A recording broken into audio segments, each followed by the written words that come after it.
Good morning, everyone. Jim Clark here at the Synchronicity Sanctuary in Central Virginia to share another contemplative focus with you today. And the focus that I really want to share with you today is to fully be yourself, you must fully love yourself. So, what this means is love is another word for self acceptance. Loving yourself is a holistic self acceptance. It is the total affirmation of joyous life, of being blissful consciousness. Love is the truth of acceptance. Fear is the illusion of rejection. As the emphasis in our evolutionary process shifts from fear to love, from self negation to self acceptance, we awaken and progressively evolve through the experience of loving ourselves. And this is really quite a challenge if you look at it truthfully. In my own experience, um, my evolutionary process consciously happened with the experience of being blissful consciousness. It was a very sudden shift from fear based living, dominant fear based shifting, and dominant self negation to its opposite, where I was literally blissful consciousness, at least for a moment anyway. But that experience had the power of waking me up, and it was so blissful that every moment of my life since that moment, I have wanted to have that same experience moment to moment to moment, and to have it established as my constant experience. That's all there is to it. It was so good, so fulfilling, and so truthful that there was nothing that could even come close to comparing with it. So, for me anyway, that was the beginning of my conscious journey of evolving from fear based living to loving myself fully as sourceful, blissful consciousness. And since then, the journey has had many, many ups and downs and confusing moments and some very beautiful moments too. And it continues to evolve in a way that my experience as blissful consciousness in some form or another is becoming more and more of a constant in my experience.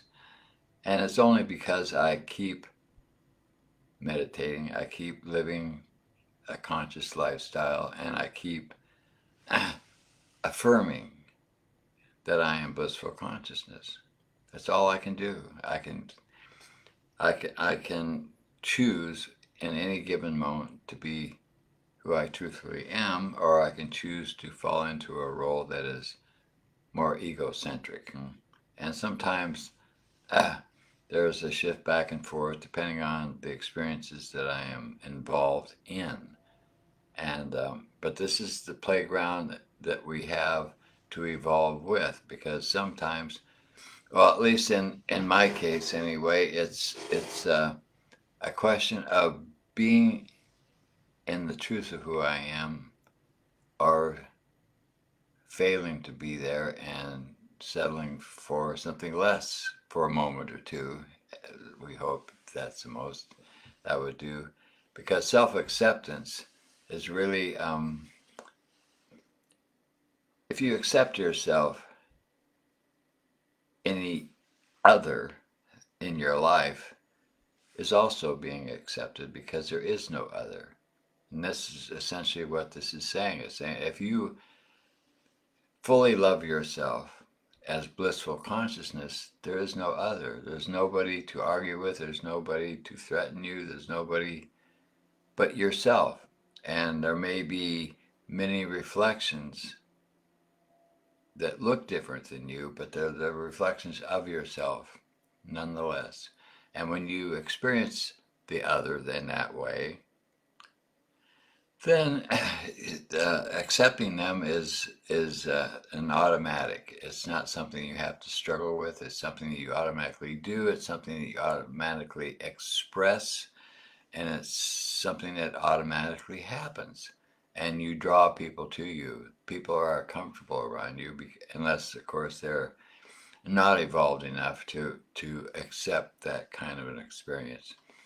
But other than that, your world is going to reflect the love you have for yourself back to you. It will also reflect back if you don't have love for yourself. If you're in a moment where you're slipping into your egocentric, dominant, fear-based experience, and and you're out in the world, it will be reflected back to you in some way, so to remind you that you got some more work to do. You're still evolving, okay? And that's the way it is. It's not a good thing. It's not a bad thing. It's just the state of the world. The state of any individual in the world is where they are in their evolution. If they're still in the involutionary cycle, which we call when you're not ready to wake up to the truth of who you are in any way at all, which is what most of the world is experiencing right now in a big way. But this is how they grow. This is how we grow. This is how we got to be where we are. We went through long periods of time and many, many, many lifetimes of being nothing but an ego and suffering what that is, where we had so total self-negation. We would get involved in all manner of activities and identifications that ultimately led to a massive suffering on our part. And it did so because we weren't loving ourselves. We had no idea what that meant. And eventually we evolved ourselves to the point where we were full of that experience. We didn't want anymore. We didn't need anymore. And then we moved into the evolutionary cycle of our ongoing evolutionary process. And then this is when you have awakening experiences. You meet someone, you have an experience like I had, or you have some other form of that experience, and then you get a taste of the truth of who you are. And once you do, you'll never turn back because it's too good. It's just plain too good to dismiss or to walk away from. I mean, in my process, in the many years that I have journeyed since that moment, which happened close to 40 years ago now, um, I have had moments where I thought I took a break to say, I went on a hiatus because my process got so intense that I had to stop meditating. I had to just kind of do what I could do to return back to my old normal, which of course was not successful because that old normal was no longer in existence either, so it was just that I needed a break from the intensity of my process, let's put it that way. And I created that for myself for many years, actually. And then I slowly began to get pulled back into that desire to get back to that experience that I had in my awakening experience again. And I moved myself back into meditation. I moved myself back into the practice of daily meditation and holistic lifestyle. And that's when I joined Synchronicity and began the recognitions program, and the rest is history. I ended up being here, and in spite of how difficult being here has been at times for me, and it is very challenging to an ego to end up in a space like this, because your lack of self-love comes out in every way it has to wake you up and to help you evolve to that. And so that's the blessing of being with a good master, a great master. And it's also the challenge of it, because many people have come here in the time that I've been here, and many people have left simply because they journeyed their best, they did what they could do, and then they had to also get away and cool their heels for a while so they could deal with the experiences they had had here and to integrate the evolutionary process that occurred for them while they were in this space, while they were in this holistic space that constantly pulled them closer and closer to self-acceptance. Huh? And I mean, at times in my experience here at the sanctuary, I remember what you would see, what you would experience, at least from my perspective, was nothing to do with acceptance. It was the process of people exposing their lack of self acceptance to themselves and everybody that was around them. And this is one of the intensities of such a place as this. And it's like our master said many times, he says, if you go to an ashram and everybody's smiling and happy, leave, because nothing's happening there. And that's what he was talking about. He was talking about the intense process of exposing your lack of self-acceptance so that you can be conscious of it and then turn it around by emphasizing its opposite in whatever way is appropriate in the moments that you're in that awareness. So if you're rejecting somebody, if you're catharting your brains out and you start to express that catharsis in a way that's emphasizing the lack of self-acceptance, then you can consciously choose to turn that around and start expressing its opposite, even if it's silently to yourself. And this is the process of taking your default database and reprogramming it to the truth of who you are. And it works. It takes time. It works. It's difficult. There's many challenges. But then, when you look around the world, so many people who have never meditated in their lives, who are still in the involutionary process, their lives are very challenging. They're having a lot of challenges. They're suffering a lot. They're dealing with it the best they can. And so it's not a question of whether or not you're going to face challenges in your life, because you are, no matter what you do. Being in this theater of evolution as a human being, you're challenged in many, many, many ways all through your life. This is how you grow.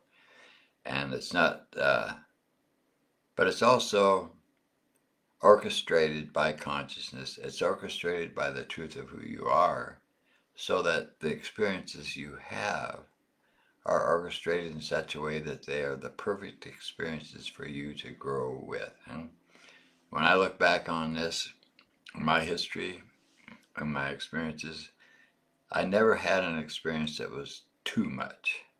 I may have thought so at times, but even then, it wasn't too much.